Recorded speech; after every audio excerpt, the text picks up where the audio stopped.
Assalamualaikum warahmatullahi wabarakatuh. Perkenalkan, nama saya Anissa Livia Karimah.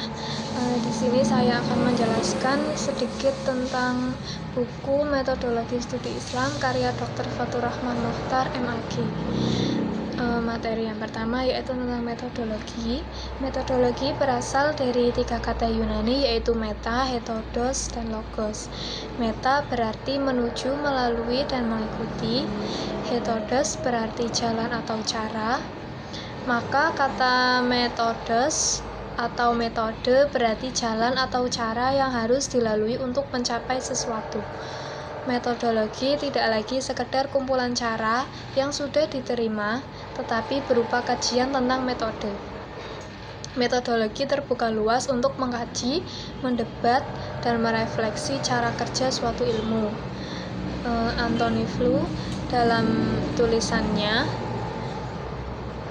mengatakan bahwa metodologi is the study of method usually covering the products and aims of a particular discipline and inquiry into that discipline is organized. Artinya, metodologi adalah suatu kajian tentang cara dalam kajian itu biasanya dibicarakan tentang prosedur-prosedur tujuan dari ilmu itu sendiri, dan dibicarakan pula tentang jalan yang harus dilakukan. Dengan jalan itu ilmu dapat disusun. Istilah studi keislaman dalam dunia barat disebut juga Islamologi klasik atau ilmu keislaman.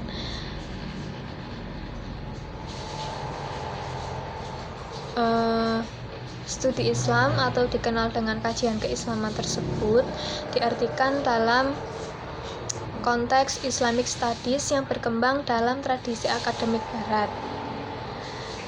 Dalam tulisannya, Jacques Wardenberg menyatakan bahwa studi keislaman melingkupi suatu studi mengenai Islam sebagai agama dan tentang aspek keislaman dari kebudayaan masyarakat Muslim. Studi Islam tampaknya melebihi penelitian sains dan teknologi.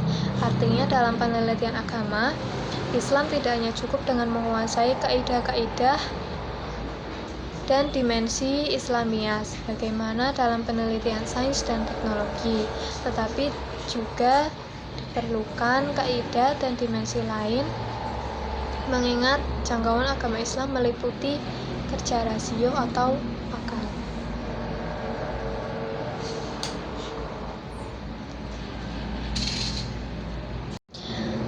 Jacques Wardenberg dalam Classical Approach to the Study of Religion menyatakan bahwa menjadikan agama sebagai objek kajian empirik dan menelitinya sebagai realitas manusiawi bukan hanya memerlukan usaha keras, melainkan juga keberanian yang cukup. Sifat agama sebagai objek kajian di dalam dirinya sendiri merupakan sumber dari segala kerumitan usaha studi terhadapnya. Meneliti Islam bukan berarti ada keraguan terhadap Islam, namun yang menjadi sasaran atau objek kajian dalam Islam adalah gejala agama yang perlu diperhatikan ketika mempelajari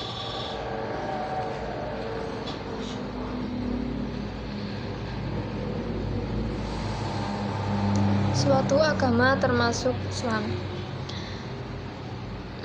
Sedangkan Jalaluddin Rahmat menyatakan bahwa sasaran studi Islam adalah ajaran dan keberagaman. Ajaran adalah teks lisan maupun tulisan yang secara sakral dan menjadi sumber rujukan bagi pemeluk agama. Untuk agama Islam, sasarannya adalah Al-Quran dan Hadis. Keberagaman atau religiosity adalah perilaku yang bersumber langsung atau tidak langsung kepada nas atau keberagaman yang muncul dalam 5 dimensi, yaitu ideologi, intelektual, eksperiensial, ritualistik, dan konsekuensial.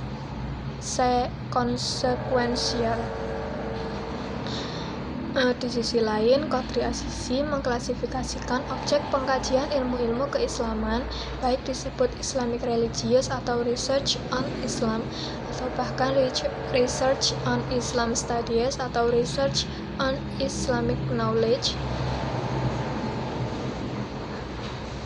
Yang pertama, itu berdasarkan nas.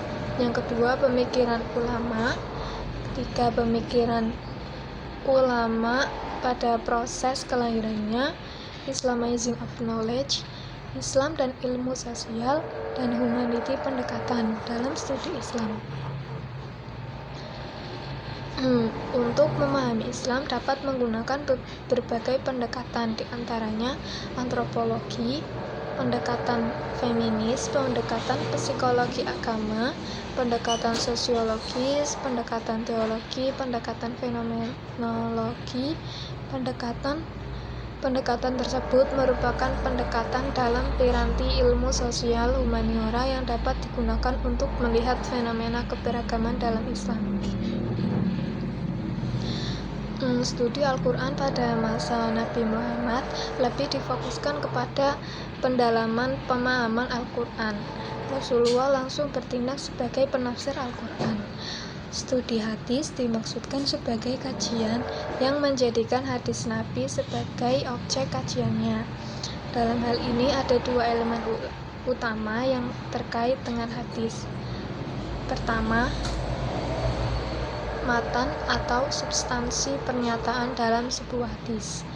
Yang kedua, sanad atau daftar para perawi yang berperan dalam mentransmisikan hadis itu sampai pada perawi terakhir yang menuliskan dalam sebuah kitab hadis. Selama periode kekuasaan dinasti Umayyah, dua kota Hejaz, Mekah dan Madinah menjadi tempat berkembangnya musik, lagu dan puisi, sementara ibu kota kembar Irak, Basrah dan Kufah berkembang menjadi pusat aktiviti intelektual di dunia Islam. Pada giliran berikutnya, kajian Al-Quran dan penafsirannya telah melahirkan dua ilmu kembar, yaitu filologi dan telesikografi, dan juga aktivitas literatur yang khas Islam, yaitu ilmu hadis. Dari para ahli sejarah Persia, At-Tabari adalah sejarawan terbaik dalam dunia Islam, seorang penulis yang memiliki banyak karya. Penulis puisi paling terkenal adalah Umar Ibnu Abi Rabi'ah. Ia adalah raja penulis puisi berpaham bebas yang dikenal sebagai kuil penyair Romawi dan Arab. Khalid, putra Khalifah Umayyah kedua, dan seorang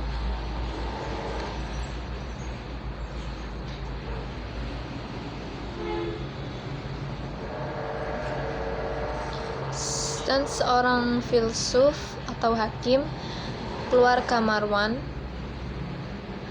merupakan orang Islam pertama yang menerjemahkan buku-buku berbahasa Yunani.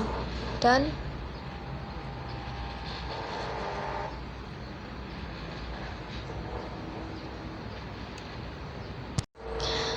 Islam dan agama-agama pendahulunya merupakan agama yang berasal dari Tuhan yang satu. Namun, karena agama sebelumnya hanya diperuntukkan bagi kaum tertentu saja, Islam kemudian datang sebagai agama yang menyempurnakan agama sebelumnya. Islam tidak hanya terbatas pada umat tertentu saja, tetapi untuk semua kaum, bangsa, dan semua umat. Al-Quran adalah wahyu yang diturunkan kepada Nabi Muhammad yang merupakan sumber hukum Islam dan pedoman bagi umat Islam. Hadis merupakan sumber hukum dan pedoman yang kedua setelah Al-Quran. Kemudian ijma dan qiyas sebagai sumber hukum dan pedoman setelah Al-Quran dan hadis. Sebagai hukum dan pedoman bagi umat Islam, Al-Quran telah dipelajari dan digali isi kandungannya dengan berbagai macam metode dan pendekatan. Di antaranya, metode ijmali, metode tahlili, metode muqarrin, dan metode maudu'i. Menurut Geertz, Agama adalah bagian dari kebudayaan. Geertz mendefinisikan agama bertolak dari pandangannya bahwa dalam agama yang nampak adalah simbol, system of symbol yang didasari oleh kekuatan tersebut, mengkekalkan suasana hati dan motivasi seseorang yang diformulasikan melalui konsep yang bersifat umum yang diatur oleh keberadaan Tuhan, dan konsep ini merupakan perilaku yang bebas yang dinyatakan melalui suasana hati dan motivasi yang unik. Sentuhan budaya atau agama yang telah berkembang sebelum Islam selalu melekat pada agama setelahnya. Hal tersebut terjadi karena agama yang telah ada sebelumnya. Dalam Islam, budaya para Islam masih melekat karena akulturasi atau islamisasi terhadap budaya yang dianggap tidak berkaitan dengan Islam.